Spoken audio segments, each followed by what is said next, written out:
for his results-driven approach in digital marketing, innovation, and entrepreneurship. Ms. Baudin has worked with hundreds of brands globally, delivering measurable growth and impact. He's also a certified Google digital advertising partner, with his platform generating over 2 million monthly ads impressions and contributing significantly to the online ad tech economy. His work with Google and other global platforms demonstrates its commitment to excellence, scalability, and innovation in digital economy. In addition to his entrepreneurial ventures, Ms. Baudin is a mentor to thousands, a recipient of several awards, including the Nelson Mandela Leadership Award of Excellence and Integrity, and an ECOWAS Youth Ambassador, recognized for his leadership and influence across Africa's digital and remote work ecosystem. Ms. Baudin's passion lies in leveraging digital tools to create opportunities, close access gaps, and inspire a new generation of tech-enabled entrepreneurship and professions. So, join me as I welcome Mr. Yusuf Ms. Baudin Adesina. Bawa pàtẹ́wọ́ fún ọ̀gá wa Mr. Ms. Baudin Yusuf Adesina. Wọ́n jẹ́ ẹni tó nímọ̀ púpọ̀ nípa ọ̀rọ̀ káràkátà bó la ṣe polówó ọjà tí tájé fi ibùgbà jẹ tó kọjá ààyè ibi tí èèyàn wà, bó ni yóò ṣe jẹ́ wípé ohun tó ń tà àwọn èèyàn ó rí káàkiri àgbáyé. Wọ́n jẹ́ ẹni tó ti ṣiṣẹ́ púpọ̀ pẹ̀lú àwọn tá a lè pè ní òyìnbó, ẹ̀rí nǹkan bẹ̀rù ìmọ̀ ní kì í ṣe nǹkan míì. So wọ́n wà pẹ̀lú wa lénìí.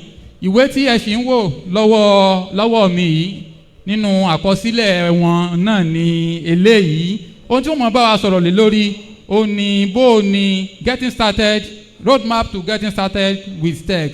Bó la ṣe di ẹni tó nímọ̀ nípa tech gan, bó la ṣe wọ̀ ọ́, torí ṣe mọ̀ wípé ó yẹ kó mọ ẹni tó mọ̀nà, tó bá ti mọ ẹni tó mọ̀nà yóò mú ọ mọ̀nà, kó mọ̀ lọ ṣìnà, kó mọ̀ lọ bọ́ sínú cbex wọ́n á pè fún ẹni tech, kó mọ̀ lọ join yahoo, kó mọ̀ pè ní tech. Bí àwọn èèyàn ṣe ń jalè lórí ilẹ̀ bẹ́ẹ̀ náà ń jalè lórí òfurufú. So ètò ń kọ́ mb náà ni ètò legit, ẹ máa gbọ́ legit, ètò lẹ́tọ̀ọ́ tí ò ní jẹ́ pé ọlọ́pàá ń wọ́ kiri iná ni ó wá kọ́ láàrin yìí. Kìí ṣe táwọn AFCC tí wọ́n máa wọ́ kiri kó o ti wọ́ owó lówó, so iná ni kò wá kọ́ láàrin yìí. Ẹ máa gbọ́ lẹ́nu wọn, orúkọ wọn ẹ bá mi pàtẹ́wọ́ fún Mr. Ms. Baudin Yusuf Adesina. Ẹ ṣé. Ẹ kú jókòó ẹ̀yin ìyá mi, ẹ̀yin bàbá mi.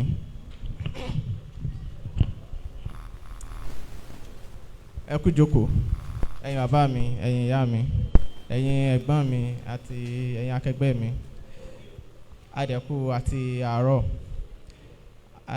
Kí n tó bẹ̀rẹ̀ sí sọ̀rọ̀, mo fẹ́ kí àwọn olùdarí àtàwọn aláṣẹ Cresdig up pẹ̀lú iṣẹ́ takuntakun tó ń ṣe pẹ̀lú program yìí. Program yìí jẹ́ ìkan tó jẹ́ pàtàkì fún àwa tá a bá ń ṣe ìṣẹ̀mí ní àsìkò yìí.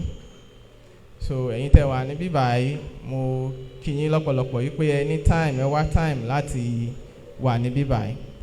Ìkan tí wọ́n fún mi láti sọ̀rọ̀ lé lórí ni roadmap to getting started with tech. Nǹkan tí mo wá fẹ́ kọ́kọ́ sọ̀rọ̀ lórí ẹ̀ ni pé kí ni nǹkan tá à ń pè ní tech? What is technology?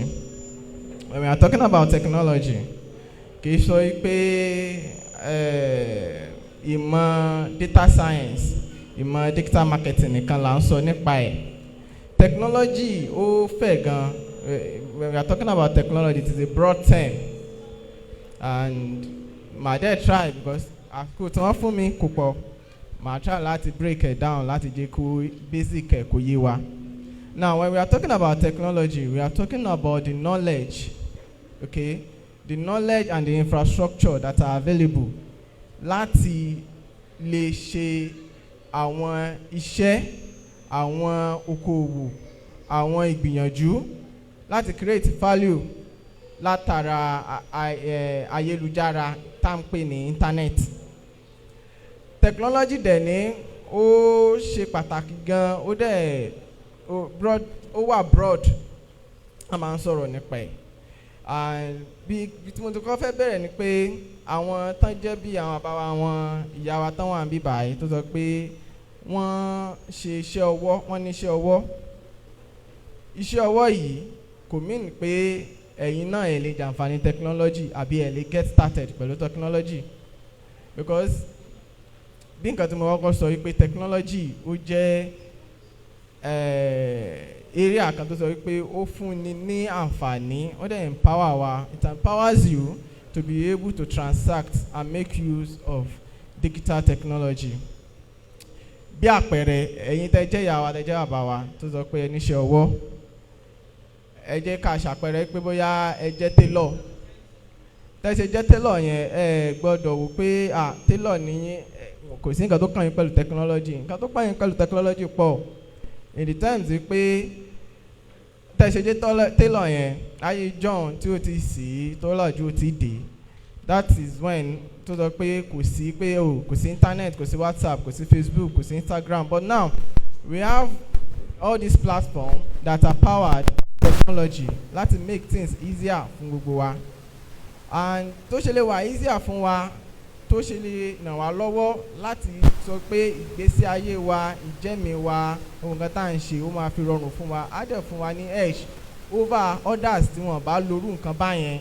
Ni pé bóyá nísìnyí tẹ́ jẹ́ tailor, ẹ ṣiṣẹ́ tailor yín, ẹ post ẹ̀ sí WhatsApp yín níbi status yín, àbí ẹ post ẹ̀ sórí Facebook yín, àbí lórí Instagram yín, àwọn èèyàn tán bá rí wọ́n á pè yín. Wọ́n bá mọ̀ sí l'Ógbómọ̀ṣọ́, wọ́n bá wà ní Èkó, even mo ti nẹ́ni tó sọ wípé láti bí báyìí ló ti ń rán aṣọ tó dẹ̀ ń sẹ̀ǹdẹ̀ sókè òkun ẹni tó sọ pé ó wà ní US. Ẹ imagine irú opportunity yẹn, nǹkan tí á dà fún yín.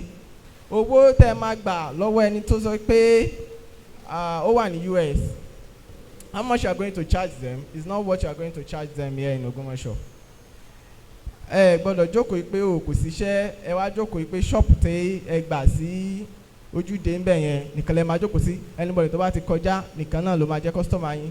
Technology is make it easy láti sọ pé ẹ máa lè súnmọ́ pé mo ṣiṣẹ́ o, aṣọ tí mo rán lélẹ́yìí o, mo post ẹ̀ sí WhatsApp status mi, mo post ẹ̀ sí Facebook profile mi, mo post ẹ̀ sí Instagram feed mi.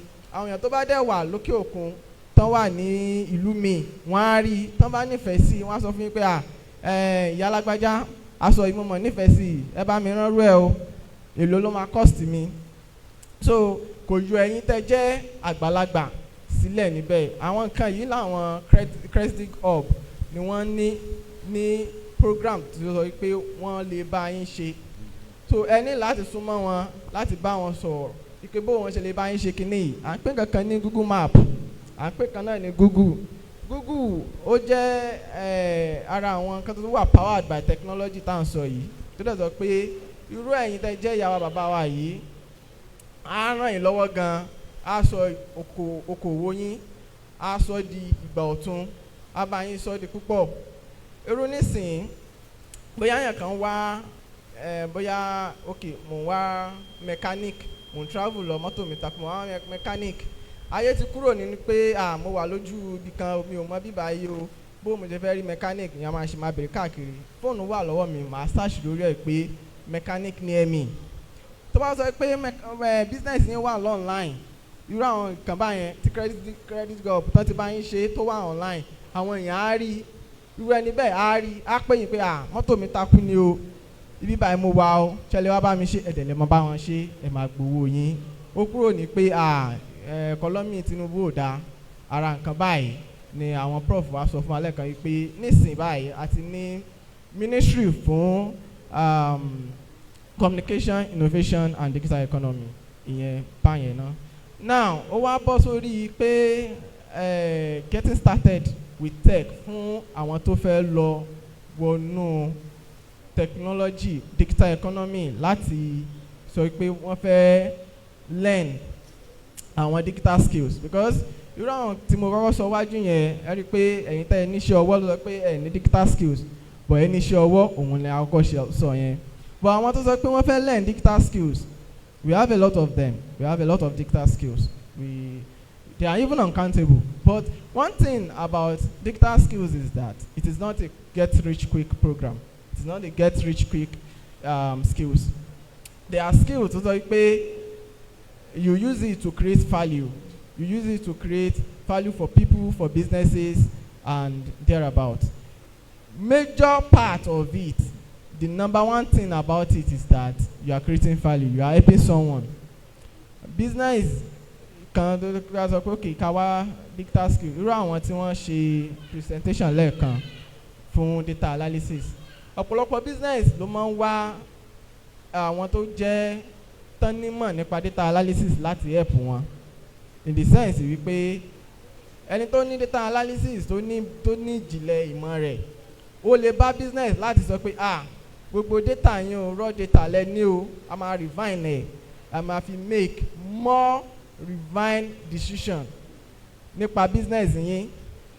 Irú àwọn onímọ̀ báyìí ọ̀pọ̀lọpọ̀ èèyàn ló ń wá wọn, ọ̀pọ̀lọpọ̀ business ló ń wá wọn, and Ògbómọ̀ṣọ́ mo wà ta ni ó patronize mi ò sí níbẹ̀ because ara technology náà nìyẹn ó ti sọ ilé ayé di ayélujára wọn.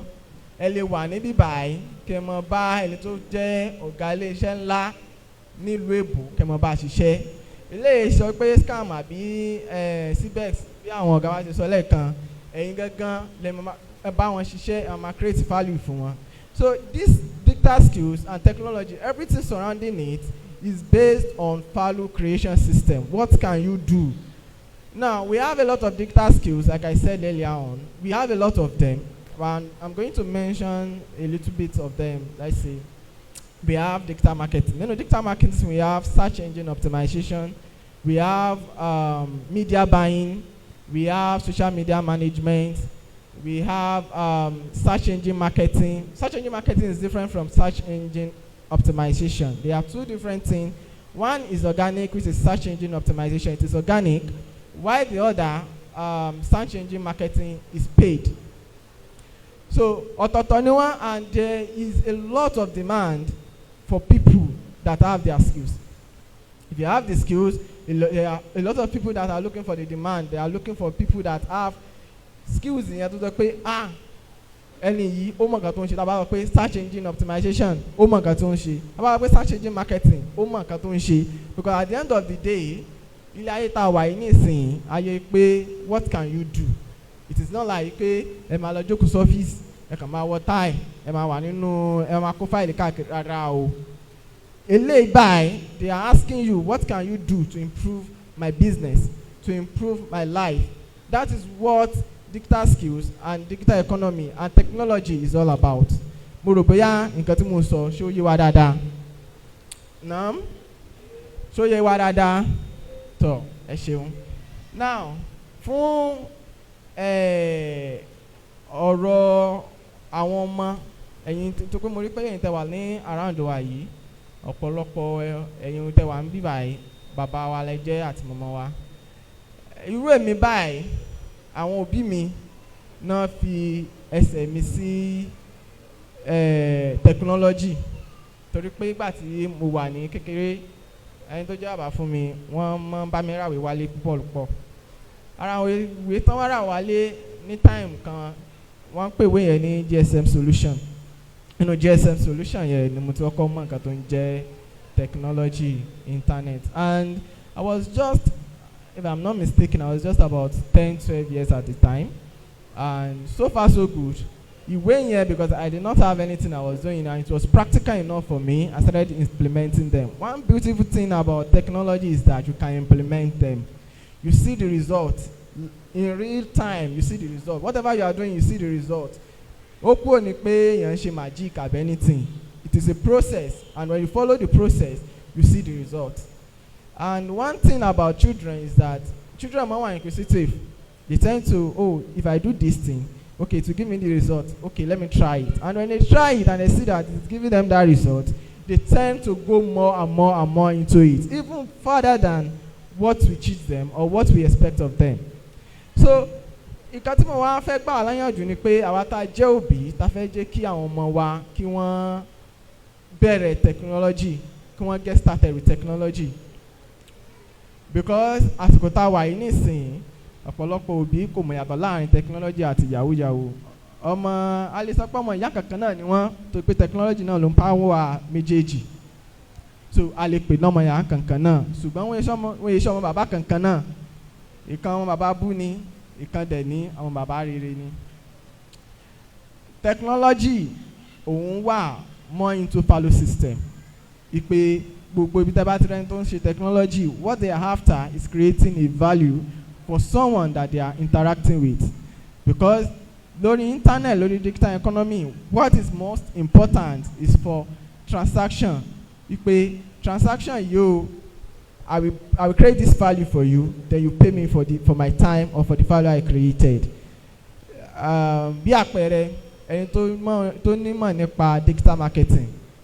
Ìmọ̀ digital marketing jẹ́ ìmọ̀ kan tó sọ pé tíyàn ṣe máa ń ṣe ìpolówó fún èèyàn, but wọ́n máa lo àwọn infrastructure technology. Ṣé nǹkan tí mò ń sọ ṣé ó yé wa dáadáa?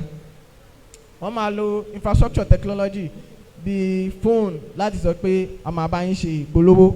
Ẹ̀yin tó bá wá jẹ́ pé okay, ẹ̀yin ní business yín o, ẹ jọ̀ọ́ bàbá kí lórúkọ tí yín? Samuel. Okay, Mr. Samuel ní business Mr. Samuel dẹ̀ ní wọ́n ń ta business wo lẹ ní Mr. Samuel? Wọ́n ń ta phone. Okay, ó dà bẹ́ẹ̀. Wọ́n ń ta phone. Ṣé mo pé tí Mr. Samuel ṣe wà yẹn tẹ́mi dẹ̀ jẹ́ digital marketer, mo lè bá Mr. Samuel pé okay, Mr. Samuel, phone mélòó lẹ máa ń tà ní oṣù? Nọ́mbà ní phone 10 la máa ń tà lóṣù. Phone 10. Okay, tẹ́ ẹ bá gbéṣẹ́ fún mi, mo lè sọ phone tẹ́ ń tà di 20 lóṣù. Ṣé mo pé mo ti create pé impression pé mo fẹ́ bá yín create value. Kò sí tí n bá sọ bẹ́ẹ̀ fún Mr. Samuel á gbéṣẹ́ fún mi pé ó yá wá bá mi ṣe èlò ló fẹ́ gbà. Àyè bẹ́ẹ̀ kọ́ Mr. Samuel, because mo ti create more revenue and more sales for Mr. Samuel business. So this is what the technology aspect, the technology space, the digital economy is all about. All right, and it is just one of the best thing that has happened to us in the world, because there has never been a time whereby irú nǹkan báyẹn wà nítorí àwọn fi máa ń pè ní 21st century tó sọ pé everything is being powered by technology. If you know what you are doing, you have the advantage, you have the edge to be able to do better, make better, become better for yourself. Someone like me now, I was telling the CEO of Cresdig the last time we met, I was telling him that at the time I was working on Fiverr as a freelancer, and the number of people I had to transact with, I had to communicate with, I had to do business with. There are people that were based in the US, the UK, Canada, Australia, and the like. But they did not care that I am in Nigeria as long as I'm providing them the value they want. Imagine someone like me as then, I was really young then, and the fact that I could be able to transact and be in conversation with top CEOs around the world, ó shape lifestyle me, ó shape decision making me, ó shape the kind of person that I am becoming. And this is one of the beauty of the internet, of the digital economy and the technology that we have been talking about. I hope I understand the gbogbo nǹkan tí mo ti sọ. Now, ní ara bẹ́ẹ̀ ni pé ìwé yìí èmi gangan fúnra mi ni mo kọ bí nǹkan tí mo sọ lẹ́ẹ̀kan. Ìwé yìí ni My Journey from Novice to Titan, Getting Started with Tech, My Journey from Novice to Titan. Now, nínú ìwé yìí mo lo gbogbo ìrìn àjò mi tí mo fi bẹ̀rẹ̀ bí nǹkan tí mo sọ nígbà tí mo bẹ̀rẹ̀ ọ̀rọ̀ yìí pé àwọn òbí tèmi náà fẹsẹ̀ mi sí tech, and alhamdulilayi àwọn ò sí náà àwọn tó sọ pé wọ́n á dúró sí ìjọba lọ́rùn ìpè kan bá wọn wáṣẹ́, and this is all thanks to Almighty Allah and the opportunity of being in the tech and the digital economy. And fún ẹ̀yin tí ẹ bá ní interest sí ìwé yìí ṣe pàtàkì lọ́pọ̀lọpọ̀ fún àwọn ọmọdé àtàwọn àgbàlagbà náà tán bá fẹ́ bẹ̀rẹ̀ láti technology, but ìwé yìí wà optimized. This book is optimized for people who are looking to have digital skills, learn and start earning through the digital economy. So ó jẹ́ ti àríyàn ṣe jẹ́. Ẹni tó bá ní interest kó lọ rí àwọn olùdarí Cresdig up. So ẹ ṣeun ní ọ̀pọ̀lọpọ̀. Ẹni tó bá ní béèrè ó lè béèrè. Ẹ bá wa fún ọ̀gá wa ní àtẹ́wọ́, wọ́n gbìyànjú púpọ̀, wọ́n wá tún fún wa ní àǹfààní láti ra bó ni wọ́n ṣe wọ tech ìrìnkèrindò ẹ̀dá láti ibi àìmọ̀ lọ sí ibi mímọ̀. His own story, personal story, how he got into tech, how did it start. He has mentioned all of those things. You can all see. And you, normally the cost of this book is 10,000 naira. And we feel like this is being undervalued. Ìwé ìjù owó ẹ̀ lọ, ojú owó ẹ̀ lọ. Torí wípé tíyàn bá fẹ́ mọ̀nà àti mọ̀nà ò rọrùn o, kò rọrùn o. Gbogbo ọ̀nà bó la ṣe di ọ̀la òjọ́ ká gbìn lónìí káka lọ́la bí síbẹ̀ kó wá jí lóru ọjọ́ kan kó kan rí pé gbogbo ẹ̀ ti lọ. Àmọ́ ilé iṣẹ́ Cresdig wọ́n láwọn ó fún àwọn èèyàn ní ẹ̀dínwó fún àwọn tí wọ́n bá ṣe tán láti ra ìwé yìí fún 6,000 péré, 6,000 naira. So ẹ mọ iye tí wọ́n ti yọ sílẹ̀ ń bẹ́ẹ̀ bẹ́ẹ̀ yẹn. So ó jẹ́ bó ti jẹ́, ó jẹ́ bó ṣe ní òun ó jẹ́. So ìwé náà ẹni tó bá fẹ́ rà á tó náà fẹ́ ní tóbi ti ṣe bẹ̀rẹ̀ nu. Tó bá gbọ́ ìtàn ọ̀gá wa Miss Baudin ó mọ̀ gbọ́ tí wọ́n sọ wípé òbí àwọn ó ra ìwé kan, ibẹ̀ làwọn ti kọ́kọ́ ní encounter pẹ̀lú tí ń jẹ́ tech.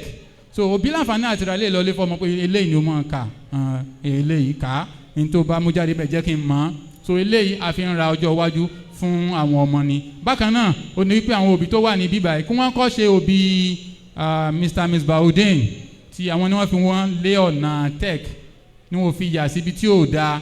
Torí bó ṣe rí níbi tó jẹ́ pé ara wọn ti ń jalè bí ẹjẹ́ ń dárin ó ní ọ̀lẹ àlàpà máa ṣiṣẹ́, ọ̀lẹ dáṣọ ìyàbóra sùn, ẹni bọ̀lẹ̀ kò rọ̀ mọ́ bí, ẹ wá wáyé ọ̀lẹ ó ṣe. So ibi ó ṣe iṣẹ́ ó kọ ó sì mọ̀ pẹ̀lú ògo Ọlọ́run. Ó jẹ́ bí ó ti ṣe jẹ́. Wọ́n ní ṣé ìbéèrè wà tí kò bá sí ibi tí a wí ní adé yìí ọ̀rọ̀ bùṣe á pe àwọn ọ̀gá wa tí a ti fìwé pè káàkiri ààyè tán fẹ́ wá bá wa pẹ̀kẹ́lú ọ̀rọ̀ skills rather than just degree. Skills rather than just degree. Gbogbo wọn náà lẹ́rí wọ́n ní ìwé ẹ̀rí lọ́wọ́, wọ́n ní certificate. Ẹnì kò ní kì í ṣe sàtì yóò ní certificate. So o gbọ́dọ̀ so àmọ́ ká lè mọ̀ wọ́n ó kà nípa wọn fún wa ẹnì kọ̀ọ̀kan wọn ká lè mọ irú èèyàn wo ni wọ́n jẹ́, báwo ni wọ́n ṣe tó, báwo ni wọ́n ṣe mọ. Ẹ fi mọ̀ wípé ẹja ńlá náà ni ìwọ Cresdig ló gbé, wọ́n sì gbé àwọn tó nímọ̀ nípa àwọn nǹkan tí wọ́n fẹ́ sọ yàtọ̀ sí ẹni tí mùsèmùsè rẹ̀ tí kò dá mùsèmùsè. So ẹni tí yóò ka citations àwọn èèyàn yìí kó máa bọ̀ síwájú torí wípé àrí ọjọ́ mú solókùn a sì fẹ́ dá àwọn èèyàn wa a fẹ́ dá wọn ní agara. Ẹ dákun láàrin ìṣẹ́jú kan sí méjì ẹ máa bọ̀ láti wá kà fún wa nípa àwọn tí wọ́n fẹ́ dá wa lẹ́kọ̀ọ́. Kí Ajia Mariam kí wọ́n máa bọ̀ láti wá kà fún wa citation. Ẹ jẹ́ ká fún wọn ní àtẹ́wọ́, ẹ jẹ́ ká ṣe kóríyá fún wọn. Ẹ ṣé.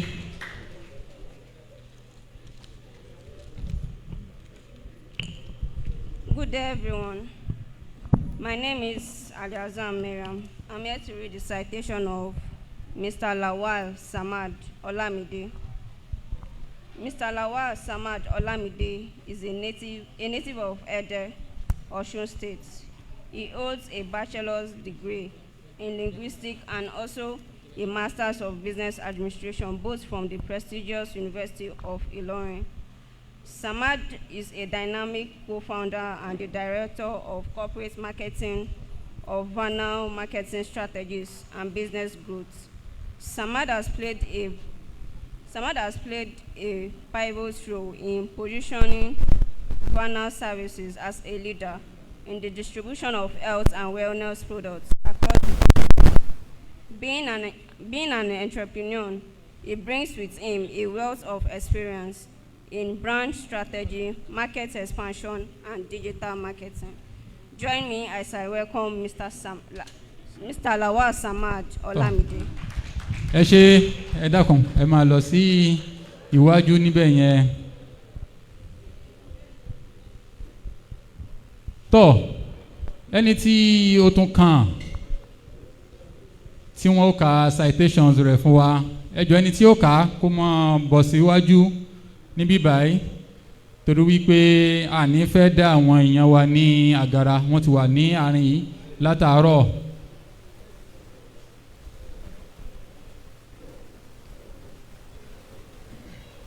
Skills rather than just degree. Good day, everyone. My name is Temitope Joseph Moronkeji. I'm here to read the citation for Mr. Ahmad Wasiu Adetayo. Mr. Ahmad Wasiu Adetayo is a seasonal professional with a drive background. He is a certificated business analyst, product manager, and sales master. He has developed a unique blend of skills that enable him to drive business growth, manage products, and lead him with agility. He currently serves as an Tech official at Federal Polytechnic of Ajilete, a role as a held since 2022. In his position, he has applied his technical expertise to drive innovation and support institution mission.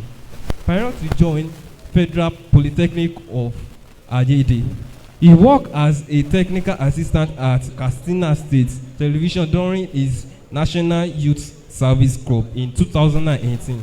He has honed his skill in broadcasting and media production. He has contributed to an electoral process and as an ad call staff with INEC in 2018, where he demonstrated his ability to work under pressure and deliver results. In addition to Mr. Sawad Adetude, he is a tech expert. He has also gotten a permission to teach and mentor.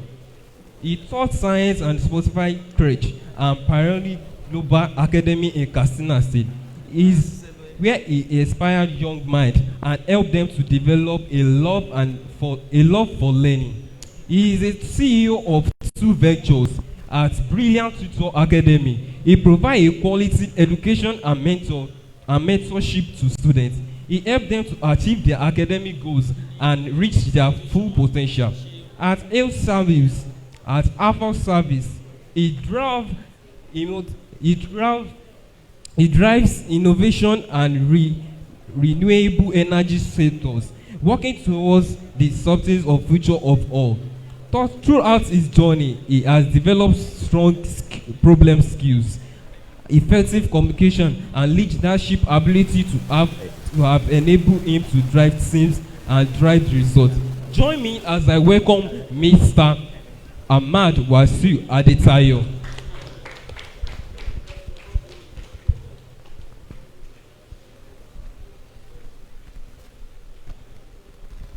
So I guess I'm going to take it up from here.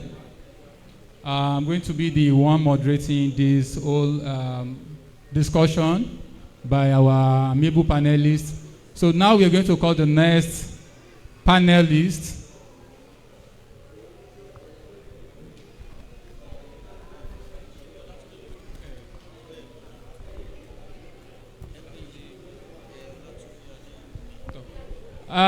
Olatunde Adewuni. The citation of Mr. Olatunde will be read right now. Thank you. Good day, everyone. My name is Akiyemi Erite Sijesunimi. I'm here to read the citation of Mr. Olatunde Adewumi. Mr. Olatunde Adewumi is the co-founder of Vanna Service Limited, a fast-rising marketing and distribution company in Nigeria, specializing in innovative solutions within the alternative and herbal medicine space. Under his leadership, Vanna Service has built a robust distribution network that not only promotes health and awareness, but also empowers local entrepreneurs, creating job opportunities and stimulating economic growth across various regions in the country. A firm believer in the transformative power of innovation and technology, Olatunde has led initiatives that leverage digital marketing strategies and grassroots mobilization to scale product reach and drive impact. Its ability to match traditional commerce within modern tools has positioned Vanna as a trailblazer in an often overlooked sector of women and wellness. Beyond business, Olatunde is a life coach, storyteller, and host of the KGB podcast, a weekly show that explores themes around self-development, mental well-being, and personal transformation. Through his work, he continues to mentor young people and inspire a generation of purpose-driven individuals. Ladies and gentlemen, if your hands are not too busy, join me as I welcome Mr. Olatunde Adewumi. Thank you very much. That was a very simple citation about Mr. Olatunde Adewumi, KPJ, the co-founder Vanna Services Limited.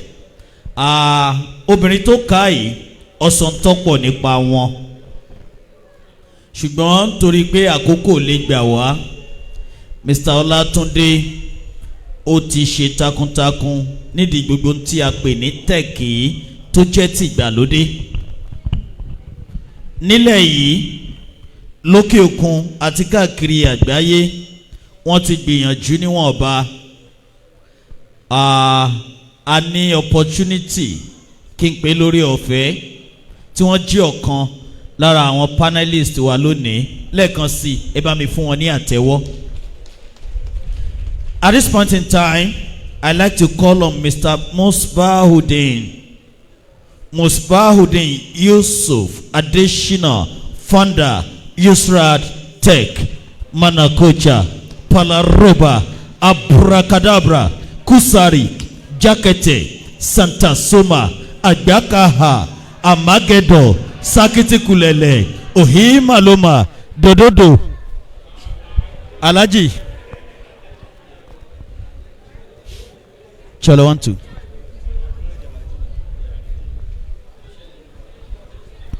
Cholo 1 2.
Alaja, Mr. Abdulganiyu Mahmood, a lecturer at Al-Hikma University, data analyst, is citation. Action. Good day, everybody. My name is Afolabi Aisha Afolabi. My name is Afolabi Aisha Tosin. I'm here to read the citation for Mr. Abdulganiyu Mahmood. Mr. Abdulganiyu Mahmood, a dedicated educator and knowledge enthusiast. Mr. Abdulganiyu Mahmood serves as a lecturer at Al-Hikma University, Ilorin, where he combines his passion for teaching with a deep commitment to academic excellence, with a strong foundation from Al-Hikma University, Ilorin. He fosters intellectual growth in his students while continually expanding his own horizons through voracious reading. Mr. Abdulganiyu holds a national diploma in banking and finance from the Federal Polytechnic, Bida, before he proceeded to the National Open University, where he obtained a bachelor's degree in political science. From the same institution, he obtained a master's degree in peace and conflict resolution and a PhD student of Al-Hikma University's Peace and Security Study Program. He is happily married with 2 kids. Join me as I welcome Mr. Abdulganiyu Mahmood. Mr. Abdulganiyu Mahmood from Al-Hikma University. Thank you very much.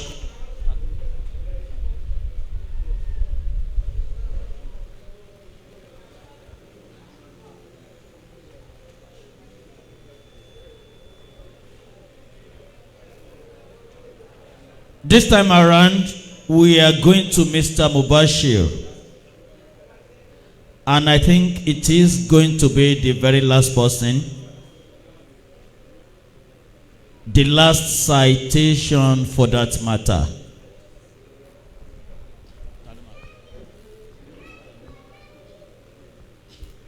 Ẹni tó máa ṣe citation, Mr. Mubashir, ló ń bọ̀ yìí. Good day, everyone. My name is Abiola Favor. I'm here to read the citation of Mubashi Adedayo Nofiu. Digital craftsman, where technical precision meets human understanding. At the intersection of cutting-edge technology and passionate design stand Mubashi Adedayo Nofiu, a visionary front-end engineer whose work transcends conventional development to create digital experiences that genuinely enhance human lives. A computer science graduate from Ladoke Akintola University of Technologies, distinguished program, Mubashir established his leadership credentials early as a Microsoft student learned ambassador, inspiring peers while mastering the foundation of modern web architecture. This formative experience shaped his philosophy that technology should serve real human needs rather than existing for its own sake. Mubashir's professional journey reads as a masterclass in purposeful innovation at Touch and Pay Tap. He helped revolutionize Africa's transportation payments ecosystem, bringing financial inclusion to undeserved markets through elegant, accessible interfaces at Africa. His contribution to ShareLook and intelligent data visualization and natural language processing assistant democratized complex financial analytics, while his architectural reimagining of their workbench ERP system transformed essential business operation across content management, logistics, and accounting functions. During his tenure at Ojutu, Mubarak crafted sophisticated responsive dashboard and developed a foundation of reusable React components that dramatically accelerated development cycles while ensuring perfect consistency across platforms. Today, as front-end lead for the groundbreaking Islamic finance application Mirat, Mubashir orchestrates the development of intuitive interfaces that elegantly translate ancient financial wisdom into accessible digital tools, making complex Sacchar's calculation and inheritance laws navigable for modern users while respecting sacred traditions. Its technical arsenal encompasses React, Redux, TypeScript, and modern UI frameworks deployed with the precision of an artist and the strategic thinking of an architect. Yet, colleagues know Mubashir's true superpower lies in his extraordinary empathy, an ability to step into users' experiences that transform functional code into meaningful connection. This rare combination of technical virtuosity and emotional intelligence enable Mubashir to create digital solutions that don't merely work flawlessly. They resonate profoundly while the communication they serve, bridging technological innovation and human understanding in ways that genuinely enrich lives. In a field often dominated by disruption for its own sake, Mubashir Adedayo Nofiu represents something more valuable: technology with purpose, art, and transformative impact. Join me as I welcome Mubashir Adedayo Nofiu. Ẹ jẹ́ kí a fún wọn ní àtẹ́wọ́. Mr. Mubashir, Mr. Ahmed, ẹ méjèèjì ẹ máa bọ̀ níwájú bí. Thank you very much. Ó farabalẹ̀ render citation yẹn. And if not for that, I wouldn't know you are this big. Mi ni mo pe big man nìyí now, but it is my pleasure having you around. Ẹ máa bọ̀ níbí báyìí. Ibi tí a wí ládé ọ̀rọ̀ bù ṣe. Mactop bòde tán. Ṣẹ́rí àwa tí oúnjẹ ti di ọ̀dọ̀ wa. Please feel free to, have your food. Ẹ jẹ́. Àwa tá a fún yín àwa náà ń jẹ ń bẹ̀. So we are as good as anything. Àwa tí ò tí dọ́dọ̀ wa ẹ ká signify kákan náwó kò tí débí báyìí ó máa débí àti mọ ibi tó kù sí. Ṣé all other kìíní àwa tá a wà ń bí ó ti débí báyìí? Ẹ̀yin ìyá kọ mi alpha kò tí débẹ̀ yẹn but ẹ̀ náwó. Ẹ yẹ ká mọ̀ kò tí dé ọ̀dọ̀ yín bí báyìí àbí? I'm a say to everybody, public complaints ẹ jẹ́ kí ó dé ọ̀dọ̀ wọn wọ́n lọ mọ́ complain pa wa o wọ́n report wa o. Mr. Mubashir, you have the stage.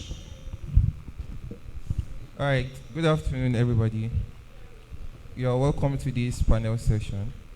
Aki gbogbo kú àbọ̀ sí ètò tí a ti máa bíra wa ní ìbéèrè. Mr. Mubashir, excuse me. The panelists, please come around, sir. Emma Bombi by, so that you can, make use of this microphone. Unfortunately, kò lè débẹ̀. No, hello city, ẹ jókòó lẹ́gbẹ̀ẹ́. Aha. I think Mr. Mubashir. So, àwọn question tá a máa bíra wa léèrè lórí òun ni nípa skills rather than just degree. Wípé ṣé ká ní àwọn iṣẹ́ ọwọ́ kékèké eléyìí tó jẹ́ ti ìgbàlódé àti ká ní certificate eléyìí tá a máa gbà ní iléèwé. Ṣé ká ní àwọn iṣẹ́ ọwọ́ ìgbàlódé yẹn ṣé òun ló fi ń dáa jù ní ká gbàgbé pé àti ẹ̀fẹ̀ ní tó ń jẹ́ certificate tá a máa gbà ní school. So àwọn panelists wa ń bí báyìí wọ́n máa bá wa ṣe justification sí àwọn questions tá a máa bí wọ́n léèrè. Ẹ ṣé ẹ káàbọ̀ sórí ètò. Ẹ jẹ́ kí a fún àwọn panelists wa láǹfààní láti tún sọ orúkọ wọn fún àwọn ará ilé. Ń bẹ̀rẹ̀ láti apá àlàáfíà mi ní àárín yìí. Ẹ jọ̀ọ́ ẹ bá wa dá orúkọ yín fún àwọn ará ilé àti iṣẹ́ tí ẹ ń ṣe. Orúkọ mi ni Mr. Yusuf Adesina. I am a digital marketer and an entrepreneur. Thank you. Ẹ ṣé. Ẹ káàsán o, mo dẹ̀ kí gbogbo ilé. Orúkọ tèmi ni Ọ̀gbẹ́ni Ọlátúndé ọmọ Adéwùmí. Mo dẹ̀ jẹ́ olùdarí Vana Services Limited. Ẹ ṣé. Ẹ káàsán gbogbo ilé. Orúkọ tèmi ni Samad Lawal. Mo jẹ́ olùdarí Vana Services Limited. Ẹ káàsán gbogbo ilé, orúkọ tèmi ni Abdulganiu Mahmood and lecturer ni mi gẹ́gẹ́ bí wọ́n ṣe sọ àti data analyst. Thank you. Ẹ ṣe púpọ̀. Ní báyìí wọ́n ní tí iṣẹ́ ò bá pẹ́ ni ẹnìkan kì í pẹ́ iṣẹ́. Ìbéèrè alákọ̀ọ́kọ́. So the first question says that can you give us a bit of how you get into tech? Tọ́. Ṣé ẹ lè fún wa ní. Ẹ lè sọ fún wa. Ẹ lè sọ ọ̀rọ̀ díẹ̀ fún wa nípa bẹ́ẹ̀ ṣe bẹ̀rẹ̀. Bó lẹ ṣe bẹ̀rẹ̀. Àtẹni tó jẹ́ olùkọ́ni, àtẹni tó jẹ́ ẹni tó ń fi ń ṣiṣẹ́ gangan ni. Ṣé ẹ lè fún wa ní ìrírí yín? Bóyá ẹ kàn jí lọ́jọ́ kan ẹ kàn bára yín nu tẹ́ẹ̀kì náà ni bó lẹ ṣe dé ibi iṣẹ́ tẹ̀ ń ṣe lénìí ní ṣókí. Tọ́ bí nǹkan tí mi ti kọ́kọ́ sọ tẹ́lẹ̀, my journey into tech started from my dad coming home and bringing me a book that is themed GSM Solution. Ìwé GSM Solution yẹn lèmi fi bẹ̀rẹ̀ because ìgbà tí mo tán bá mi ra ìwé yẹn wálé tí mo kà á, àwọn technology internet activation tó wà níbẹ̀ mo bẹ̀rẹ̀ sí in practice ẹ̀, and those are the things that actually piqued my interest and get me started with technology and digital economy. Bákan náà. Okay, ẹ jọ̀ọ́ ẹ máa yọ̀ǹda mi pé Yorùbá yẹn kò dá ṣáká tó, so tí mo bá ń fi òyìnbó sí ẹ jọ̀ọ́ ẹ bá mi gbà bẹ́ẹ̀. So journey tèmi ó bẹ̀rẹ̀ nígbà tí mo ṣì wà ní ilé ẹ̀kọ́ gíga. Iṣẹ́ tí mò ń ṣe kò ń ṣe iṣẹ́ tó jẹ́ pé ó jẹ́ tech per se, ṣùgbọ́n ní òde òní kò sí iṣẹ́ tí kò yà bá tech. Ẹnikẹ́ni tó bá fẹ́ kí iṣẹ́ ẹ̀ kó gbòòrò kó sì lọ káàkiri ó ní láti jẹ́ kí tech wọ̀.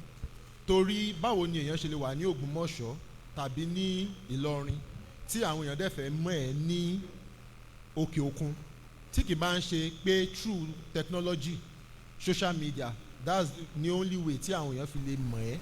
So ó bẹ̀rẹ̀ nígbà tí mo wà ní ilé ìwé tí ẹnìkan introduce business sí mi.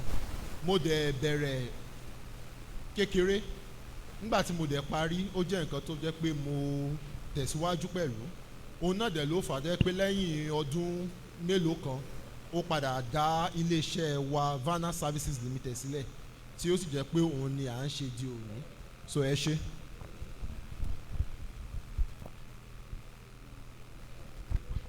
Good afternoon once again. Well, like my brother here, my journey through tech actually started from my secondary school days. Mo jẹ́ ẹni tó jẹ́ wípé ẹ̀yìn ìgbà tí mo parí secondary school, dádì mi enroll mi sí ọ̀dọ̀ àwọn tó yẹ pé wọ́n máa ń ṣe kọ̀ǹpútà, bí wọ́n ṣe máa ń tún kọ̀ǹpútà ṣe. Then lára nǹkan tí wọ́n tún máa ń ṣe náà ni àwọn bí wọ́n ṣe máa ń kọ́ ìlò CorelDRAW, Microsoft Word. But nǹkan tèmi ṣe nígbà tọ̀dọ̀ mi ni wípé bí wọ́n ṣe ń tún kọ̀ǹpútà ṣe. And ìgbà yẹn ó jẹ́gbà tí mo fẹ́ lọ sí Polytechnic.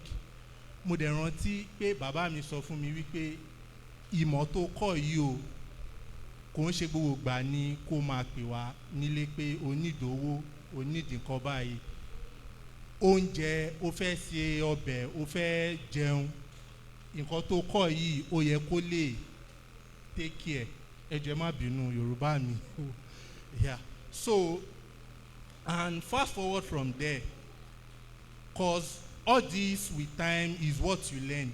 Mo jẹ́ ẹni tó yẹ pé by privilege mo ṣiṣẹ́ ní Etisalat as a geek guy, and basically what I did back then was unlocking modems, like tending to people that have internet issues. Láti bẹ̀ mo wọ University of Ilorin. Ọ̀rẹ́ mi kan wà ní final year, ó introduce mi sí business, digital marketing per se.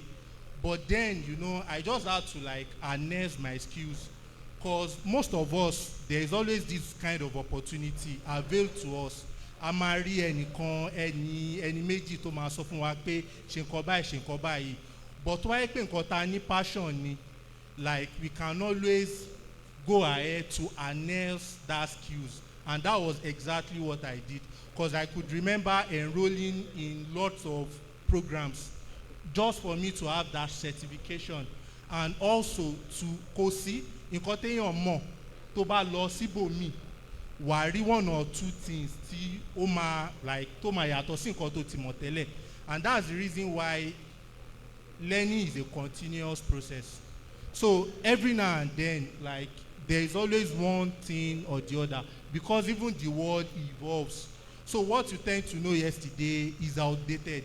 So nǹkan yìí náà ni ó jẹ́ pé àtìgbà tí mo ti parí school, during my NYSC days, mo rántí pé kódà mi ò ń fọwọ́ kan aláwí. Gbogbo nǹkan tó ń fún mi lóúnjẹ nìyí tó yẹ pé, and I still introduce people to it, I teach them. So it has actually been fetching me money, not until now. So myself and my colleague here, yes, once again, I'm a co-founder of Vanna Services Limited, and we are into sales of health and marketing of products, health products. So we've been doing this individually. So we thought of what can we do? At least if one person is doing, if like 2 heads are better than one actually. So we decided to come together to found Vanna Services Limited. And so far so good. We are entrepreneurs. Being a linguistic student, right, I'm a digital marketer, and we have a lot of staff that we actually employed. So this just to tell us that regardless of nǹkan tá bá ṣe, skills yìí o kò ń ṣe nǹkan tó wà limited to just digital marketing. Ṣé nǹkan tí mo sọ yẹn? Because even digital marketing is a very broad term. Ààrẹ náà ni content creation wà, copywriting ó pọ̀ lọ báyẹn. So nǹkan náà nǹkan ẹyọ kan lèèyàn lè ṣe, but when you are good at it, right, it will fetch you more money, and by doing so you can also create job for people around you. Thank you very much. Good afternoon, everyone. And just as each and every of our panelists have said, ẹ jọ̀ọ́ ẹ máa ní láti pardon èmi náà díẹ̀ because Yorùbá mi yẹn ò fi bẹ́ẹ̀ ṣe dáadáa, but tabalẹ̀ tó gba Hausa bẹ́ẹ̀ kọ́ bá mi interpret. So everybody that have spoken well, but for me particularly, my journey into tech, shall I say, I just got lucky. Ṣé kí n sọ pé mo ní luck ni mo fi bára mi ní tech?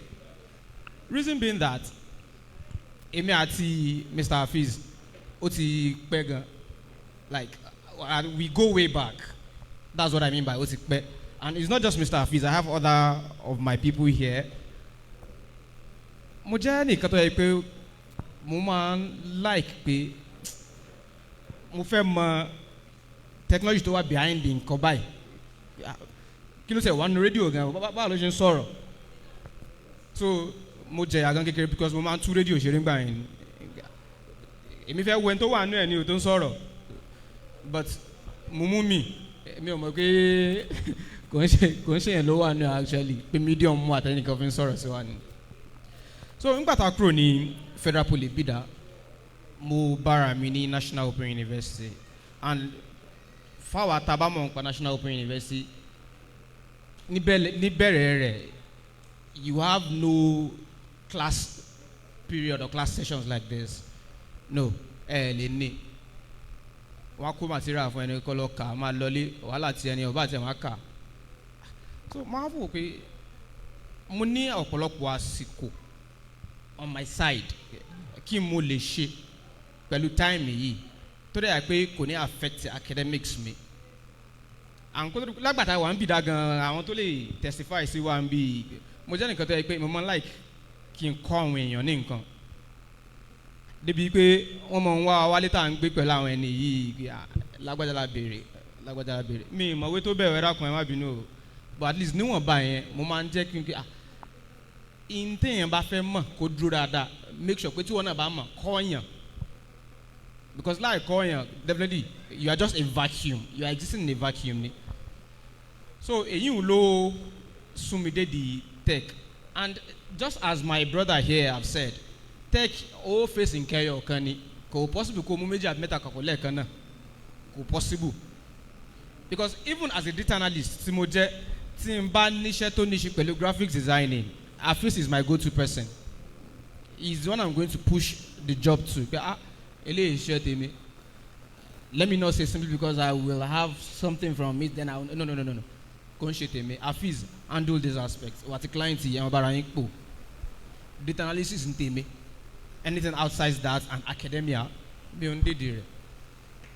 So therefore, mi ò ń jẹ́ kí gbogbo àwọn kìíní yìí can affect academics mi, despite the fact that pé mo ní láti ṣe for me to survive. Bita lókàn kò ń ṣe certificate ní fún everybody ní everybody ń jẹun bita lókàn yìí. Gbogbo wa náà kàn ṣáà ń ṣe pétọ̀ àti bíìtì àìmọ̀ nǹkan, because ara àwọn nǹkan tí certificate tá ń fún tó ń fún one school tí ń sáwò fún nìyẹn. Ìpètọ̀ báwo ló ti ṣe lè ronú in the event of you finding yourself níbi tó bá wà, báwo ló ṣe lè ro orí ara ẹ̀ to provide solutions fúnra ẹ̀ níbẹ̀. So certificate wa náà kọ́ ṣàgbé kalẹ̀ pé ok mo ti conquer illiteracy, ó kù kí n conquer poverty báyìí. Lára àwọn nǹkan tá a lè fi conquer poverty gẹ́gẹ́ bí everybody ṣe ti sọ láti ilẹ̀, òun náà ni àwọn technical skills wa yìí. And gẹ́gẹ́ bí brother mi Mr. Misbahudeen ṣe sọ, technical skills kò ń ṣe tó exist in a vacuum. Ok, ṣé o gbọ́ àmọ́ ń bíbá yìí pé technical writing ara technical skills ni? Mi ò bóyá gbọ́ technical writing rí, ẹ ti gbọ́ technical writing rí, but tó o bá ti mọ̀ o mọ̀ ni. Communication skills ara technical skills tá a lè harness náà ni.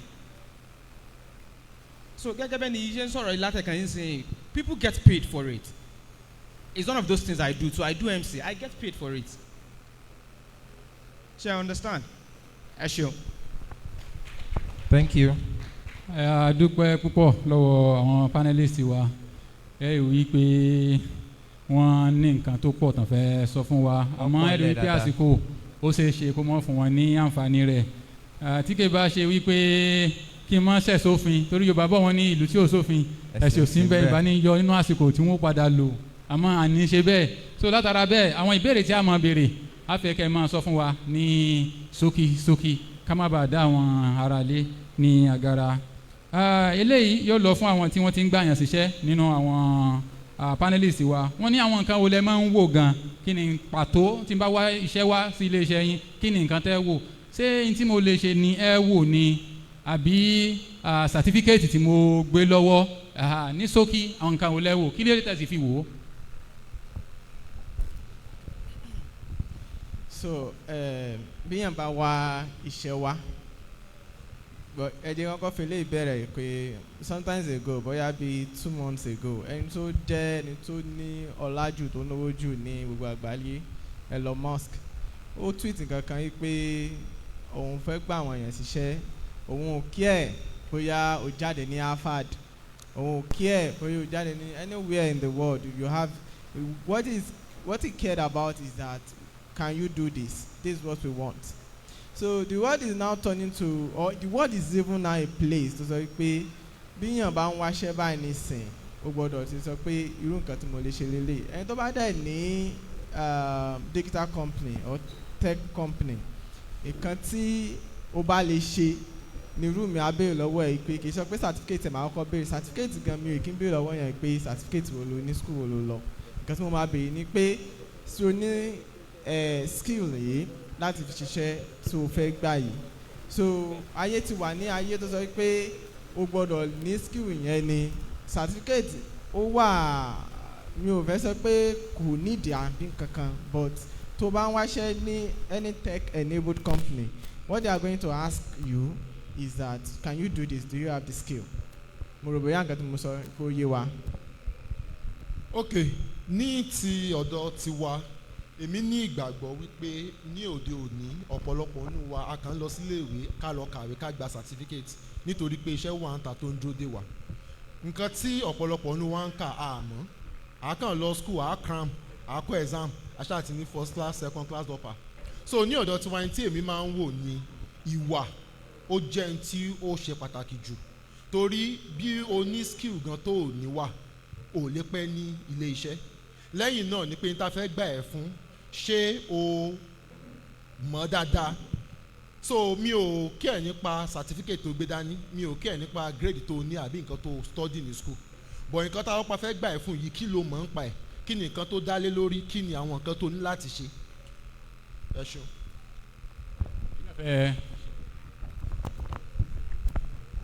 Yes, so in addition to that, please, I want to correct the notion of, because majority of us here are youth, and never have that mindset that school is a scam. Ṣé nǹkan tí mò ń sọ yìí?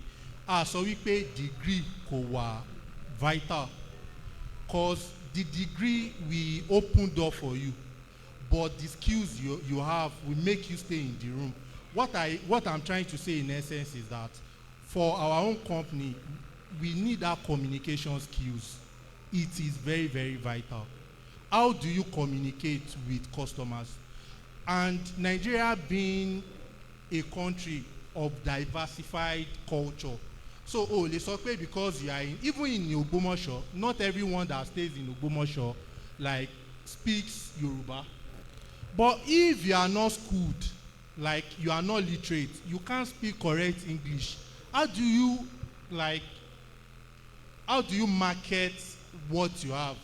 So there is no company. The requirement is still always there. You must hold either a bachelor degree or ND or HND, depending on the role you are applying for. And the reason is just to filter lots of people out. Because come to think of it, tabani I need èèyàn báyìí, that means pé anybody ló lè show. But show only certificate, show law school. And even in school, kálukú ló mọ nǹkan tó lọ fún. School goes beyond you acquiring that degree. School ni mo wà ni mo ti meet ẹni tí tó fi ọ̀nà kan tí mo ń ṣe yìí ló fi mọ̀ mí. This my friend is like we are both friends, and that's even more of the reason why we can come up with a company, right? I met him in school. Kò yẹ pé bóyá mo kàn rìn lọ lọ́nà, ṣé nǹkan tí mo sọ yìí? So you would be avail that opportunity, but can you communicate? Báwo lẹ ṣe lè ní communication skills tẹ́ bá lọ school? So it is still very, very vital. Ṣé nǹkan tí mo sọ yìí? But beyond that certificate, because there are lots of people tó yẹ kí wọ́n gbé first class dání, they don't hold any value. So it goes beyond algebra, nǹkan tí wọ́n kọ́ mi school nìyí. Ṣé nǹkan tí wọ́n kọ́ ẹ́ school as algebra, is it practical? And people are more after nǹkan tó lè ṣe. What value can you bring to the table? So what value can you bring to the company? It's not about saying 2 + 2 or you are solving mathematics or with formula. The formula you know from school is now left to you to interpret it in real life problem nìyí. Nǹkan tí wọ́n kọ́ ẹ́ school báwo ló ṣe fẹ́ interpret ẹ̀? So and without you going to school to have that certificate, to know the technical know-how, there's no how you can bring that value when the need arises. Thank you. Thank you so much. I hope everybody is able to gain something from that. Eléyìí fi ń túmọ̀ sí wípé kò ń ṣe skills wa nìkan náà máa wò tó máa fẹ́ recruit wa. Wọ́n sì máa wo ṣé a ní certificate, ṣá lọ iléèwé, ṣáwa náà gba ilé ẹ̀kọ́ gíga kọjá. So moving on, the next question reads, have you been ever embarrassed or stigmatized by people, even law enforcement agencies? Ṣé mọ̀ ìbéèrè yẹn ó sọ nígbà míì àwọn tó ń ṣe tech ojú tí ayé fi máa ń wò wọ́n lè ní àwọn yahoo náà ní ìwọ ní tech àti àtàpé tech náà ní yahoo àdàpé yahoo náà ní tech àbí wọ́n ti fìgbà kan embarrass yín bẹ́ẹ̀ wọ́n ọlọ́pàá ya bọ́lẹ̀ gbé laptop lọ́wọ́ yahoo náà ní í ṣe ìgbà kankan bẹ ṣáálí nínú yín ẹni tí ó ti jẹ́ ìgbà kan tán ti embarrass ẹ̀ bí ara àdúgbò bóyá òbí nígbà míì tí wọn ò bá mọ nǹkan tí èèyàn ń ṣe wọn rò pé ò ní jáde ńlé látàárọ̀ ó sá tilẹ̀kùn mọ́rí náà ni irú kí ló ń ṣe ǹjẹ́ a rí ẹni tó ní experience bẹ́ẹ̀ nínú wa. Okay, ẹ ṣe gan ni fún question yẹn. Sherry, like majority of people into tech before Corona came, I'm this kind of person, like I've been doing this business before we even found Vanna. Like I said, I've started digital marketing since I left university. But aside the fact that my parents know what I do, right? But people around my community are still always like, àwọn ọmọ yẹn ọkọ̀ máa ń déjú mọ́lé ni, kí ni nǹkan tí wọ́n ń ṣe? And part of what my parents told me then was that even if this is what you do, try and at least ṣáà máa jáde láàárọ̀ kó máa dé lálẹ́. And thank God, after the whole thing, I decided to open a gas business. Pé tọ̀ káṣà máa lọ ká máa dé ni. Corona came, and during Corona, it opened a whole lot of, even àwọn àgbàlagbà, they get to know that you can still work from home and you get paid. It was even during Corona that people know that you can always apply for remote jobs. So if not for Corona, there is always this stigmatization that ẹni yìí nǹkan tó ń ṣe nìyí, right? Even without approaching, there are a lot of times tó yẹ pé police brutality all in the name of, this is what we do. But at the end of the day, there's still a way to which you speak to these people. Because I want to believe that they also study psychology. Tí ọlọ́pàá bá rí ẹni tó wà into legit business àti ẹni tó wà into fraud, they can easily say. And there are a lot of ways. What you are do for as long as it is legit, you can always defend it anytime, any day. So and for as long as I don't have anything that can. Àmọ́ tó bá jẹ́ wípé skills nìkan lèèyàn ní tó súnmọ́ jù ní wípé èèyàn máa lọ in multiple direction. Èèyàn ní tètè lé ní wípé okay nǹkan tí mo fẹ́ ṣe leléyìí. So èèyàn máa wọ pé mo fẹ́ mọ ilé, mo fẹ́ mọ ilé, mo fẹ́ mọ ilé. Àbí táwọn èèyàn bá sọ wípé new technology yẹ ṣẹ̀ jáde ní field tó wà ní.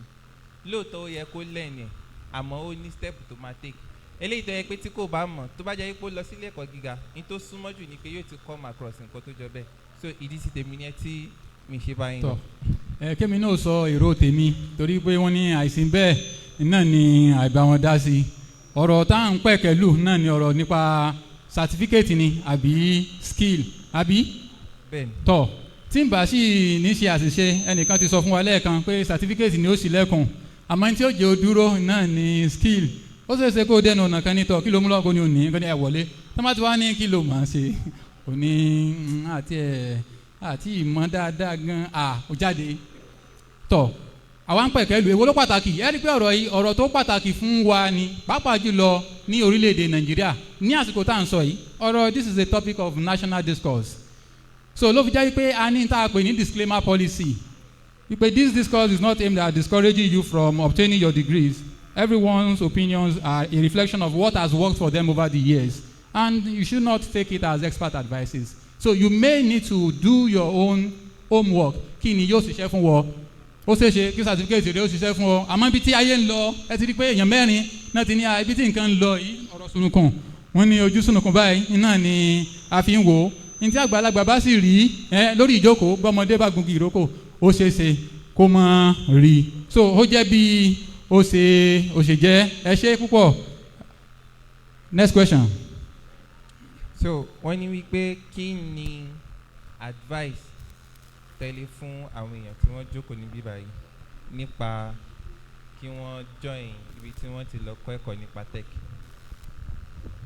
Ok, ìmọ̀ràn tí màá gba àwọn ènìyàn tó wà níbí lónìí ni wípé bí tí a ṣe sọ ó dára kí a lọ sí iléèwé kí a kàwé ṣùgbọ́n tá a bá dé iléèwé yẹn náà kí a má kàn lọ pé mo fẹ́ pass mo fẹ́ ní first class mo fẹ́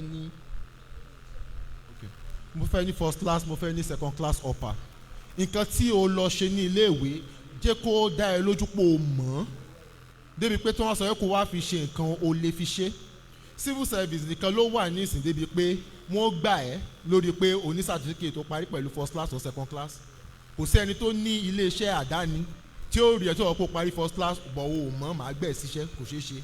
Ó dẹ̀ wà lára nǹkan tó ń pa Nàìjíríà lónìí ní civil service torí most of àwọn tó wà ń bẹ̀ wọ́n kàn ní certificate ni wọ́n mọ̀. Ṣùgbọ́n tí ìwọ bá lọ tó dẹ̀ dá ẹ lójú pé tí wọ́n kọ́ ẹ ní ilé ìwé pé o mọ̀ tó tún develop rẹ personally gbogbo àwọn skills tá à ń sọ yìí bíi tí guest speaker ṣe sọ láàárọ̀ gbogbo àwọn skills tá à ń sọ yìí nǹkan tó yẹ pé o lè develop fúnra rẹ ni tó yẹ pé oníkàlùkù wa a ní access sí bóyá látòrí fóònù wa ni àbá torí laptop wa ni o kò dẹ̀ sí nǹkan tó yọ sílẹ̀ pé o wà ní school òun kàwé o mọ̀ pé o mọ̀ máa wà kárí ìdèwé pé o fẹ́ ní first class o fẹ́ ní second class upper àìmọye àwọn míì gan tó yẹ pé ó ní second class ló wà tó yẹ pé wọ́n dẹ̀ mọ̀ ju àwọn tó ní first class àti second class upper lọ bẹ́ẹ̀ ni mọ̀ dájú wípé o mọ̀ kó o dẹ̀ develop ara ẹ̀ náà ó dá mi lójú pé pẹ̀lú Ọlọ́run lẹ́yìn ẹ̀ wàá tayọ. Okay, so mo kí àwọn akẹgbẹ́ mi àpò àtótónu àtàtàrọ̀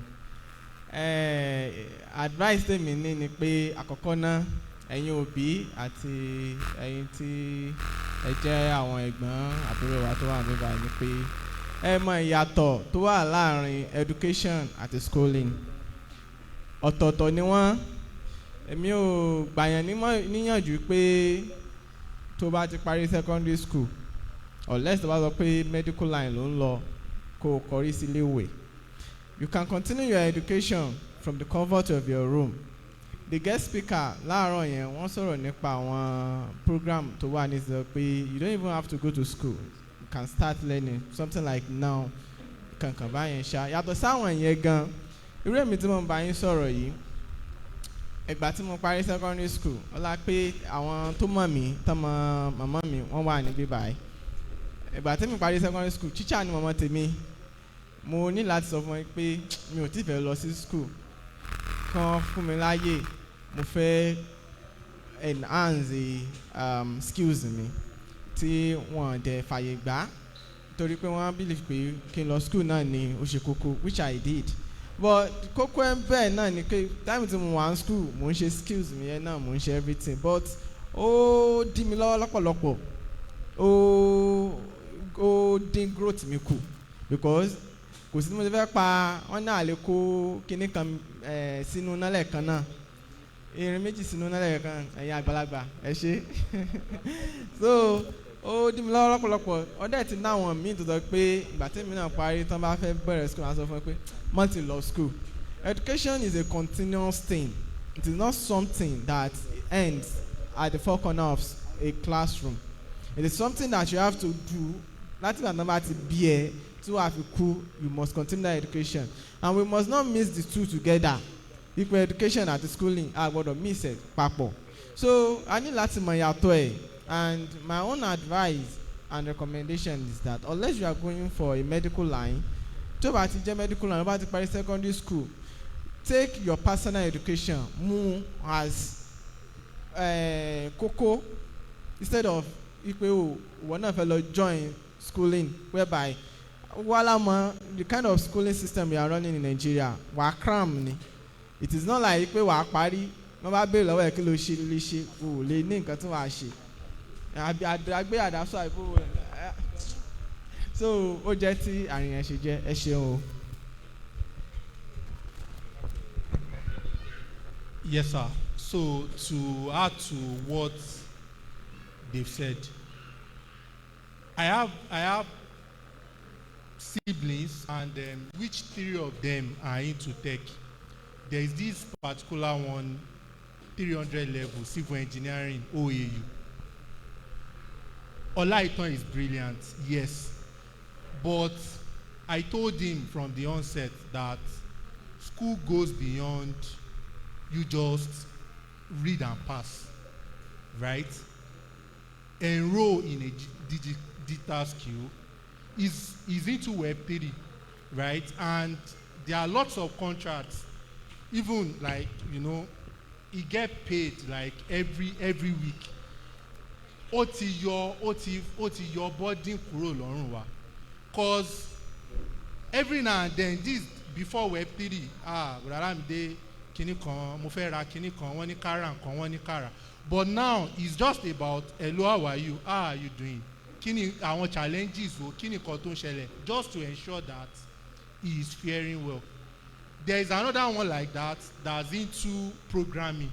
So there are a lot of skills that you can do, and this also one of those things we need to harness as our skills on is negotiation, because in this life it goes beyond. You must be able to render a service. Emo ayé ìgbà yẹn wọ́n máa ní trade by barter. Tó bá ní bóyá oúnjẹ wàá fi fún mi lówó, tó bá jẹ oúnjẹ ló ní mo lè render ní àwọn èèyàn tó máa lọ bẹ́ẹ̀ roko àbí nǹkan báyìí. So you must have that value ní nǹkan tó lè fún yàn in exchange of what they have. So you use what you have to get what you need. Ṣé nǹkan tí mo sọ yìí, and for as long as that value is there kò lè ever kùtà. And one of those things is e-com. Like every now and then, for example, Igbojo, the umbrella. Kódà kó jẹ́ 100 naira ní iye tó ń rí lórí ẹ̀, wá wo iye àwọn ẹni tó máa rà á. Tó bá dìgbà like seasonal products wà tó yẹ pé you can always sell. Just know that okay, ìgbà time yìí o nǹkan báyìí ló move, time yìí o nǹkan báyìí ló move. There are lots of people tó yẹ pé èló ni o fẹ́ gbà salary tó yẹ pé kó tiẹ̀ tó dé gan salary tún ti tán. So but when the money keeps coming like every now and then, there are lots of people that cash out. We have people tó yẹ pé à ń sanwó fún on a weekly basis. O ti yọ owó tó fi ṣe advert, you still have something substantial. Because gbogbo tọrọ kọ́bọ̀ yìí, we need money to keep going in this economy. Thank you.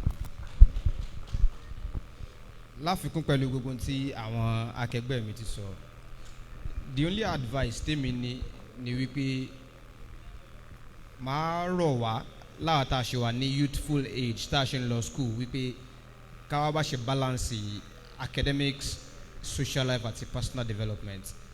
These three things can be done at the same time in as much as you have proper time management.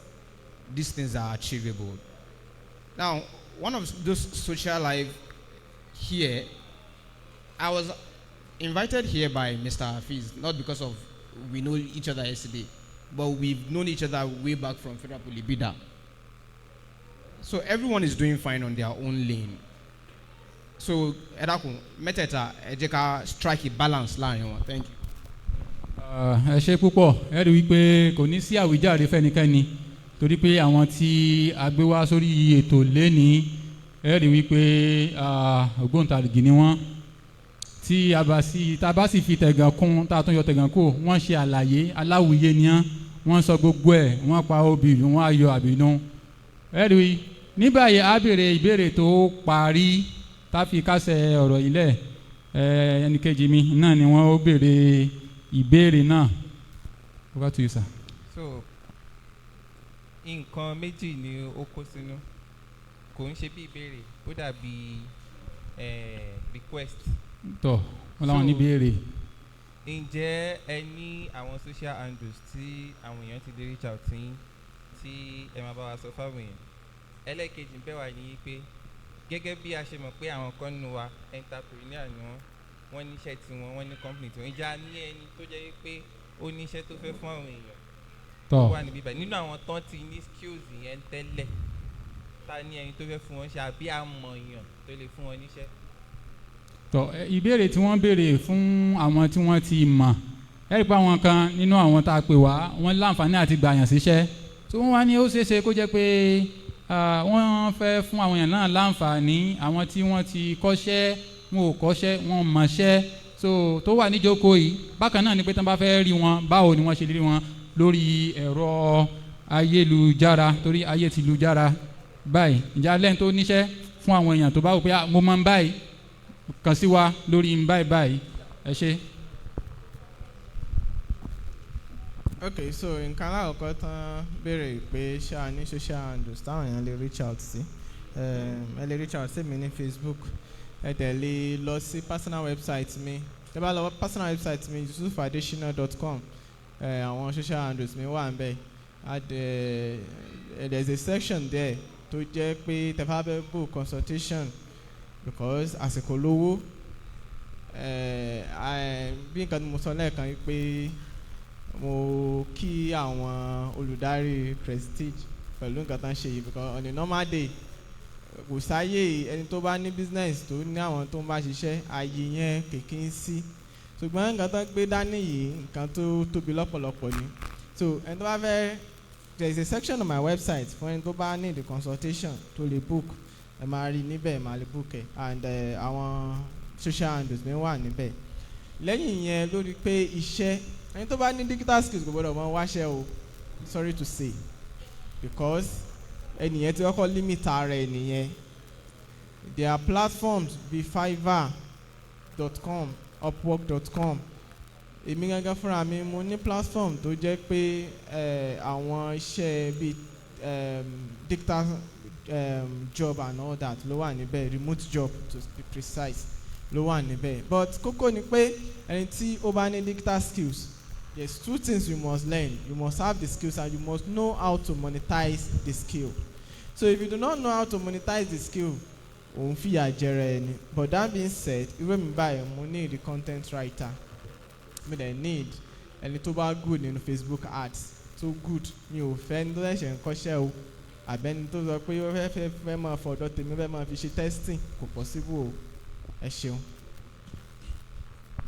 ok ní ọ̀dọ̀ tèmi mo wà ní orí ayélujára bóyá ó jẹ́ ti Facebook Twitter X àbí Instagram ṣùgbọ́n ibi tí mo nífẹ̀ẹ́ láti máa wà jù ní Instagram so tí anybody bá dẹ̀ reach out sí mi lórí Instagram tẹ́ sọ pé láti program yìí màá dáhùn àdẹ́ sọ̀rọ̀ so Instagram handle mi ni this is KBJ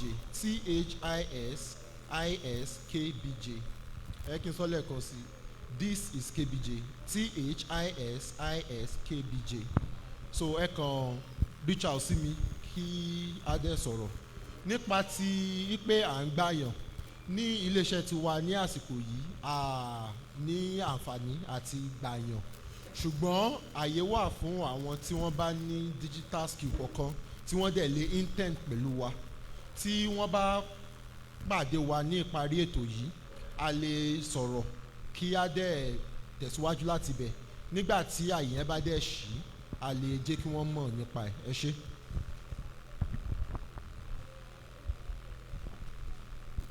Okay, to addition to what this is KBJ just said. So from the company side, well, when there is openings, right, we can always reach out to Mr. Hafiz. At least anyone, any person, tí wọ́n bá recommend, ní top priority. So let me put it that way.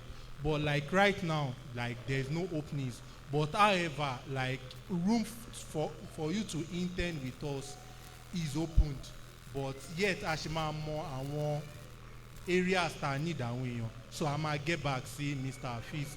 Then also my social handle, either on Twitter, Instagram, or Facebook, Lawal Samad Olamide. Orúkọ kan náà ni mo ń lò. So you can always reach out to me via the name Lawal Samad Olamide. Thank you.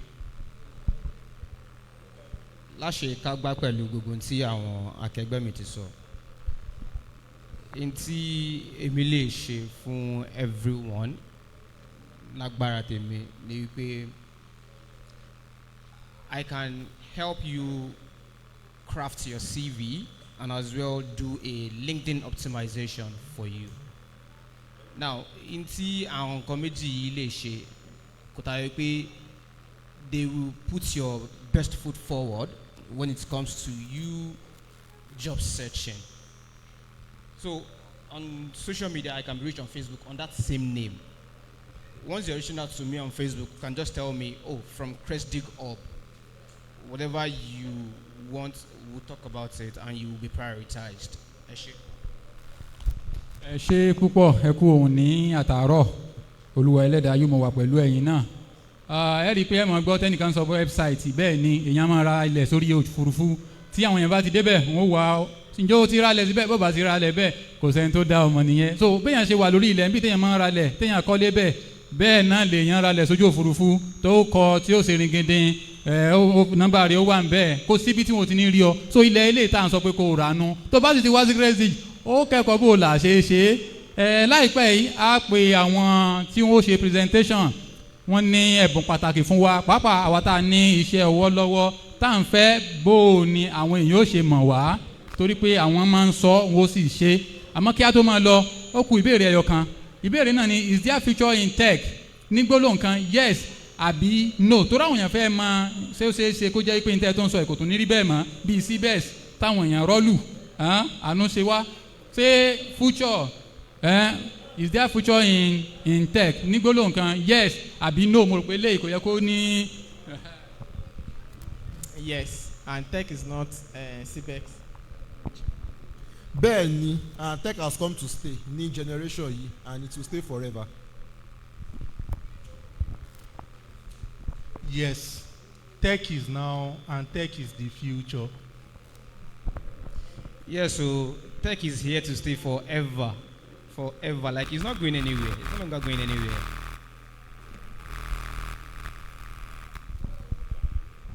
Ṣe ẹ dákun ẹ jẹ́ ká fún àwọn ògbóǹtarìgì ẹni tí mọ̀sẹ̀mọ̀sẹ̀ wọn tó dá mọ̀sẹ̀mọ̀sẹ̀ tá a ti gbé wá tán ti ń bá wa pẹ̀kẹ́lu ọ̀rọ̀ tó ní ṣe pẹ̀lú skills rather than just degree látàárọ̀ mo lérò pé agbádùn wọn ní báyìí ń gbé ẹ̀rọ gbohùngbohùn fún ọ̀gá mi wọ́n ti ń retí mi látàárọ̀. Thank you. ẹ ṣeun àdúpẹ́ mo ń láti kí àwọn panelists wa yìí iṣẹ́ gidi lẹ ṣe do you know what ẹ ṣí ojú wa sí so many things tí àti tààrí rárá ní the tech yìí ẹ ṣe ilé àtọ̀nà yín ò ní dàrú àwa òbí ta ní ọmọ nílé ẹ wò wọ́n ṣé wọ́n dùn wò kọ́mọ tiwa náà fẹsẹ̀ lé ọ̀nà wọn kó náà mọ jọ̀lọ̀ báyìí wọ́n jọ̀lọ̀ àbí wọ́n jọ̀lọ̀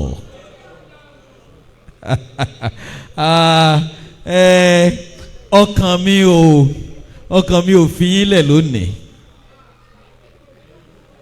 kódà mo ṣe lọ lẹ́ẹ̀kan bí tẹ́sùn mo lọ wá thank you very much ṣalẹ́ ni tó ní ìbéèrè nínú àwa tí a wà nínú ilé ṣalẹ́ ni tó ní ìbéèrè tó fẹ́ bí wọ́n kó tó di pé a yọ̀ǹda wọn Alhaji Abdulhafiz yes 1 2 3 4 now ṣókí ni kí ìbéèrè yín jẹ́ mi ní kọ́kọ́ pè yín ẹ máa bọ̀ bàbá ẹ jẹ́ máa bọ̀ síwájú ẹ̀yin náà tẹ̀lé wọn your question pápápá. ẹ ṣeun lọ́pọ̀lọpọ̀ lára ohun tí wọ́n mẹ́nubà òun ni pé tí èèyàn bá wà nù tech yìí tí ó dára jù ni kí èèyàn mójútó ẹyọ kan. ẹ jẹ́ ká farabalẹ̀ o. ṣùgbọ́n tí èèyàn bá wá jẹ́ ẹni tí ó ní skill méjì nínú tech nǹkan ìwo ni kí ó prioritize nínú méjèèjì. Like you are a data analyst and at the same time you are a web developer.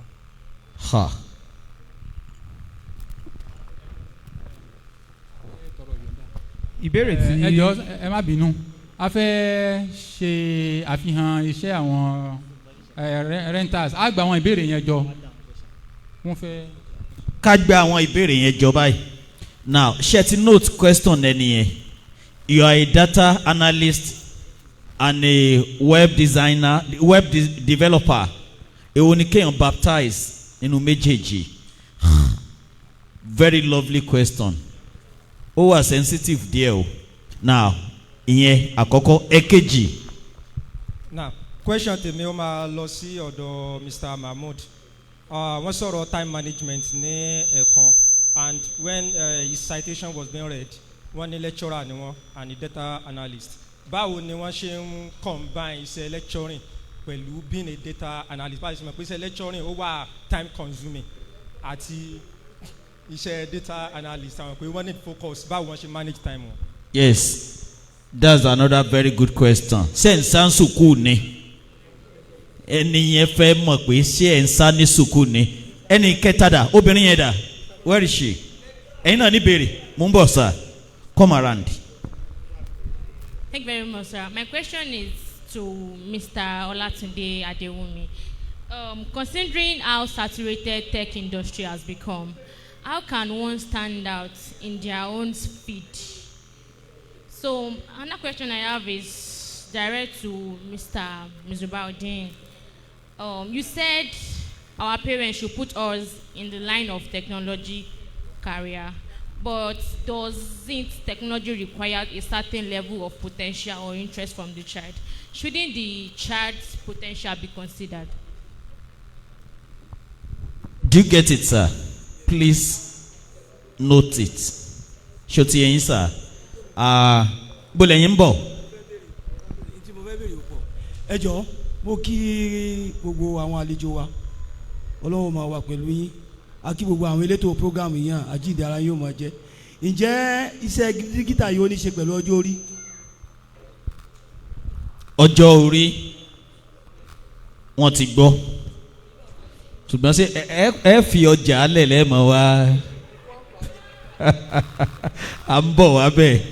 Ìwọ bàbá yìí. Sójú yín ti ràn mọ́ owó wọn ni. Well, we are coming to that. Mr. Fiz, please come around. Okay, my question goes thus. Lákọ̀ọ́kọ́ ìgbà tá à ń sọ̀rọ̀ pa degree, right? So bóyá degree would go into extinction, bóyá kò ní ìtumọ̀ mọ́ universities. So what of ẹni tí ẹ̀pẹ́ nìkan sọ pé àwọn yẹn mú yes, right? Ẹnìkan sọ pé ó sì máa wà existing.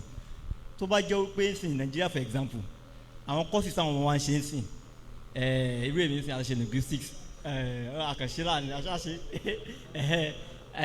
àwọn míì ṣe àwọn courses kan wà tó pé a ti mọ̀ pé kò ní ìtumọ̀ mọ́ bí even tẹ́ bá lọ health sector gan SLT ni ẹ má bínú ẹni tó bá ṣe SLT o SLT ni medical kìnnì kan ni àti microbiology ẹjọ́ kí ni ìyàtọ̀ àwọn mẹ́ta gan so ẹ má rí pé àwọn náà kàn ṣàfẹ́ gbà wá sí school wọ́n á split àwọn courses yẹn fún wa wọ́n tún ní computer science ní LAUTECH ó ti computer engineering ti yàtọ̀ sí computer science ní sinbai gbogbo ẹ̀ náà at the end of the day alẹ́ student kan àwọn ọmọ tó wá sọ́dọ̀ wa ọ̀pọ̀lọpọ̀ àwọn ọmọ ní sùúrù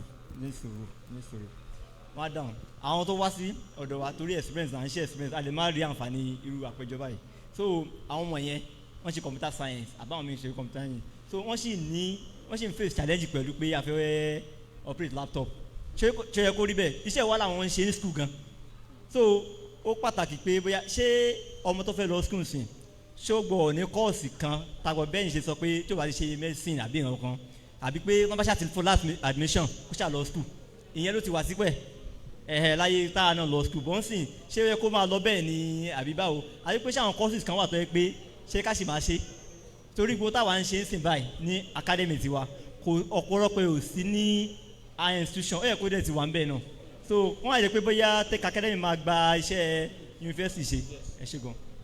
Thank you very much. Our question yìí bá note sílẹ̀ and that is the reason why tech fi létí dìde.